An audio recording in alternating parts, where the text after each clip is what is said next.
মতিউর রহমান বলছি আমি, কথা দিয়ে কথা রাখবো আমি।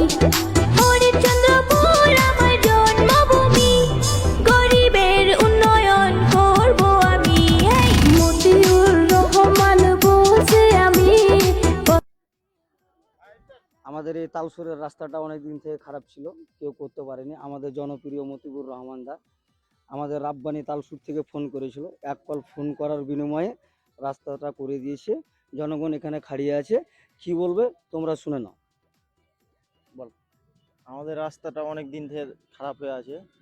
আমাদের হরিশ্চন্দ্রপুরের মন্ত্রী মশাইকে ফোন করা গেছে, অনেকবার বলা গেছে, তাও রাস্তাটা হয়নি। উনি এসেছিল, দেখে গেছে, মানুষকে বলে চলে গেছে, রাস্তাটা করেনি, কেউ করেনি। মেম্বার, প্রধান, এটা 2 এর রাস্তা পড়ছে, মালিয়র 2 এর রাস্তা, প্রধানও এসেছিল কিন্তু রাস্তা করেনি। কিন্তু আমাদের এখানকার রাব্বানি বলে একটা ছেলে আছে তালসুরের, উনি মতিউর রহমানকে একবার এক কলের বিনিময়ে ও কাজটা করে দিল। লোকটা অনেক ভালো লোক। রাস্তাটা দাদা মতিউর রহমান দা করেছে, আপনারা জি, ভালো হয়েছে। আমরা সাপোর্ট করছি। মতিউর দা করেছে, কথা মেনেছে, রব্বানির কথা শুনেছে, আমাদের খুব ভালো লাগছে। আমরা আগামীতে ভাবছি, চাই এরকম লোকের দরকার, এরকম লোকের দরকার আমাদের। জিন্দাবাদ মতিউর রহমান, জিন্দাবাদ মতিউর রহমান, জিন্দাবাদ। আগামীতে মতিউরকে চাই, আগামীতে মতিউরকে চাই। ধন্যবাদ। হ্যালো গাইস, দেখতে পাচ্ছো আমাদের তালসুর মার্কেটের রাস্তা অনেক দিন থেকে খারাপ ছিল। তো এখন আমি এসে হঠাৎ দেখলাম যে রাস্তার কাম চালু হয়ে গেছে। তো কে করছে বা লেবার কাদের জন্য কাম করছে ওর আগে জিজ্ঞাসা করে নেবো। সামনে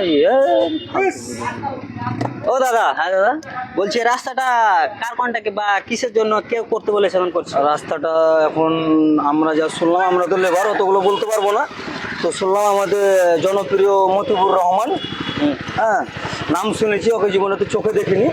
তো শুনলাম আমরাকে লেবার নিয়ে এসছে, হ্যাঁ, তো বললো কি যে তোমরা কাজ করো। আমরা এখন শুনলাম কি যে মতিউর রহমান এই রাস্তাটা করছে। অনেক দিন থেকে এই রাস্তা, আমাদেরও বাড়ি এখানে, হ্যাঁ, বাজার টাজার আসি আমরা, খুব অসুবিধা হয়। হ্যাঁ, রাস্তাটা কেউ করতে পারেনি এতদিন থেকে। অনেক আমাদের এখানে মেম্বার প্রধান আছে, কেউ করতে পারেনি। আমাদের দাদা জনপ্রিয় মতিউর রহমান মাথা লাগিয়েছে, রাস্তাটা করবে।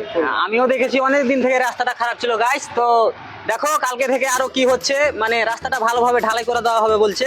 তো কালকে থেকে বলেছে দাদা করে দেবে। আচ্ছা ঠিক আছে, তাহলে কালকে থেকে তাহলে আরো কাম স্টার্ট হয়ে যাবে। মানে আজকে জুম্মার পরে মানে আরো ইটের গাড়ি বা ট্রাক্টর আসবে, তখন পরে দেখতে পাবে।